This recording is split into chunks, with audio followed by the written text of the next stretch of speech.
नमस्कार, स्वागत है आपका एक बार फिर personal finance bulletin money time में। मैं हूं अभिषेक गुप्ता। यहां मैं आपको बताऊंगा आपकी जेब और जिंदगी पर असर डालने वाली पर्सनल फाइनेंस, बिजनेस और पॉलिसी से जुड़ी जरूरी खबरें। तो चलिए शुरू करते हैं आज की खबरों का सफर।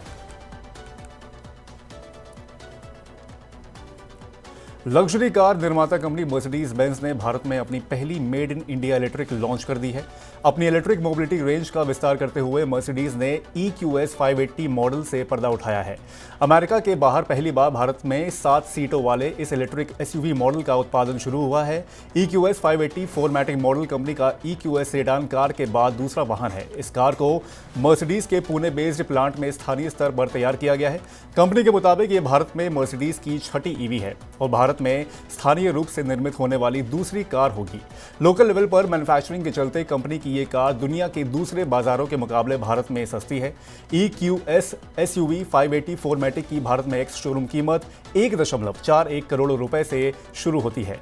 इससे पहले मर्सिडीज ने भारत में करीब 18 महीने पहले EQS सेडान पेश की थी, जिसकी वो अब तक 500 से ज्यादा यूनिट बेच चुकी है। देश की सबसे बड़ी बीमा कंपनी भारतीय जीवन बीमा निगम यानी कि LIC जल्द ही डिजिटल स्वरूप अख्तियार करने जा रही है। अगली पीढ़ी के डिजिटल प्लेटफॉर्म के निर्माण के लिए LIC ने दिग्गज सॉफ्टवेयर कंपनी इन्फोसिस के साथ करार किया है। इस डिजिटल प्लेटफॉर्म के तहत ग्राहकों एजेंट्स के लिए पर्सनलाइज्ड डेटा तैयार किया जाएगा। कंपनी इसकी मदद से ग्राहकों के लिए कस्टमाइज प्रोडक्ट प्रदान करेगी, साथ ही उन्हें पर्सनलाइज सर्विस भी प्रदान करेगी। इन्फोसिस का कोबाल्ट क्लाउड एक खास प्रोडक्ट है जो कंपनियों को क्लाउड बेस्ड सोल्यूशन प्रदान करता है। वहीं इन्फोसिस टोपाज कंपनियों को AI रिलेटेड क्षमताएं प्रदान करता है। स्विगी के IPO के लिए लंबे समय से चल रहा इंतजार अब खत्म होने वाला है। स्विगी इस हफ्ते मार्केट रेगुलेटर सेबी के पास IPO का ड्राफ्ट फाइल कर सकती है। ब्लूमबर्ग की रिपोर्ट के मुताबिक सॉफ्ट बैंक के समर्थन वाली स्विगी इसी हफ्ते प्रस्तावित IPO का ड्राफ्ट फाइल करने पर विचार कर रही है। स्विगी IPO के जरिए बाजार से करीब 8,387 करोड़ रुपए यानी कि $1 बिलियन से ज्यादा जुटाने की कोशिश कर सकती है। हालांकि अभी आधिकारिक रूप से IPO के संभावित साइज की जानकारी नहीं दी गई है। मामलों से जुड़े सूत्रों के हवाले से रिपोर्ट में दावा किया गया है कि IPO के साइज और टाइमिंग जैसे मसलों पर अभी विचार चल रहा है, उनमें बदलाव संभव है। स्विगी का IPO ऐसे समय पर आ रहा है जब बाजार में कंपनियां दनादन IPO लेकर आ रही हैं। पिछले हफ्ते आए बजाज हाउसिंग फाइनेंस के IPO ने तहलका मचाया है।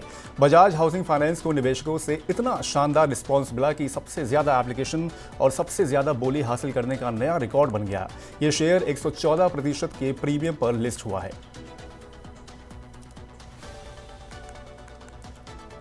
बजाज हाउसिंग फाइनेंस लिमिटेड के शेयरों ने सोमवार को बाजार में जोरदार शुरुआत की। इस दौरान कंपनी के शेयर 70 रुपए के निर्गम मूल्य के मुकाबले 114.28% के भारी प्रीमियम के साथ 150 रुपए पर लिस्ट हुए।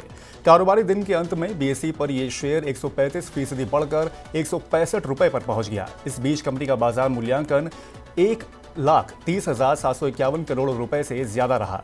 बजाज हाउसिंग फाइनेंस लिमिटेड के 6,560 करोड़ रुपए के IPO 63.60 गुना सब्सक्रिप्शन मिला था। IPO के लिए 66 से 70 रुपए प्रति शेयर का मूल्य दायरा तय किया गया था। बता दें कि बजाज हाउसिंग फाइनेंस सितंबर 2015 में नेशनल हाउसिंग बैंक के साथ रजिस्टर्ड हुआ था। ये एक नॉन बैंकिंग फाइनेंस कंपनी है। ये घर बनाने और कमर्शियल प्रॉपर्टी के लिए ग्राहकों को लोन देती है। भारत के लोकसभा चुनाव की रैलियों में उद्योगपति गौतम अदानी का नाम आपने कई बार सुना होगा, लेकिन अब श्रीलंका के चुनाव में भी अदानी का नाम लिया जा रहा है। श्रीलंका के राजनीतिक दल मार्क्सिस्ट जनता विमुक्ति पेरुमुना यानी कि JVP के प्रत्याशी दिसानायके ने अपने चुनावी वादे में कहा है कि अगर वे राष्ट्रपति चुनाव में जीत जाते हैं तो श्रीलंका में अदानी समूह की पवन ऊर्जा परियोजना को रद्द कर देगी। बता दें कि अदानी समूह पवन ऊर्जा में 484 मेगावाट पवन ऊर्जा के विकास के लिए 44 करोड़ अमेरिकी डॉलर से ज्यादा का निवेश करने वाला है। दिसानायके ने अदानी की परियोजना को श्रीलंका के ऊर्जा क्षेत्र की संप्रभुता के लिए खतरा बताया है। JVP नेता अनुराग कुमारा दिसानायके राष्ट्रपति पद का प्रमुख उम्मीदवार माना जा रहा है। बता दें कि पिछले साल हुए राजनीतिक संकट के बाद 21 सितंबर को श्रीलंका में राष्ट्रपति चुनाव होने जा रहे हैं। सोने ने एक बार फिर नया सर्च हुआ है। अंतर्राष्ट्रीय बाजार में सोना पहली बार $2600 प्रति औंस के भाव पर पहुंच गया। वहीं भारतीय बाजार में सोने के भाव में तेजी दर्ज की गई है। दोनों कीमती मेटल्स के भाव में तेजी का ट्रेंड आज यानी कि 16 सितंबर को भी जारी रहा। चांदी के भाव में बड़ी बढ़ोतरी देखने को मिली। इब्जा की वेबसाइट के मुताबिक चांदी 2505 रुपए बढ़कर 88,605 रुपए प्रति किलो पर पहुंच गई। इससे पहले चांदी 86,100 रुपए किलो थी। पिछले एक हफ्ते में चांदी में 7,723 रुपए की बढ़ोतरी हो चुकी है। 9 सितंबर को भाव 80,882 रुपए प्रति किलो था। वहीं सोना भी बीते एक हफ्ते में करीब 2,500 तक पहुंच चुका है। 9 सितंबर को भाव 71,192 रुपए प्रति 10 ग्राम था। आज 16 सितंबर को इसके भाव 73,690 रुपए पर पहुंच गए, मतलब 2,498 रुपए की बढ़त दर्ज की गई है। फिक्स डिपॉजिट में निवेश करने वालों के लिए एक अच्छी खबर है। बंधन बैंक ने एफडी पर ब्याज दरों में बदलाव किया है। इसमें एफडी पर मैक्सिमम इंटरेस्ट रेट बढ़ाकर 8.05% कर दिया गया है। यानी नॉर्मल कस्टमर्स को एक साल की एफडी पर 8.05% ब्याज मिलेगा। वहीं सीनियर सिटीजन्स को 8.55% ब्याज मिलेगा। साथ ही बैंक ने एक साल एक दिन से लेकर एक साल 9 महीने की ड्यूरेशन वाली एफडी पर 8% ब्याज देने का फैसला किया है। इससे पहले इस एफडी पर 7.25% की दर से ब्याज मिलता था। इसके अलावा बैंक ने 5 साल की टैक्स सेवर डिपॉजिट स्कीम की शुरुआत भी की है, जिसमें निवेशकों को 7% की दर से ब्याज मिलेगा।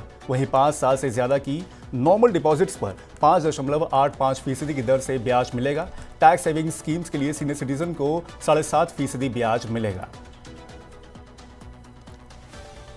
देश के रेलवे इंफ्रास्ट्रक्चर में एक बड़ा विस्तार करते हुए प्रधानमंत्री नरेंद्र मोदी ने सोमवार को भुज और अहमदाबाद के बीच देश की पहली नमो भारत रैपिड रेल सेवा को हरी झंडी दिखाई।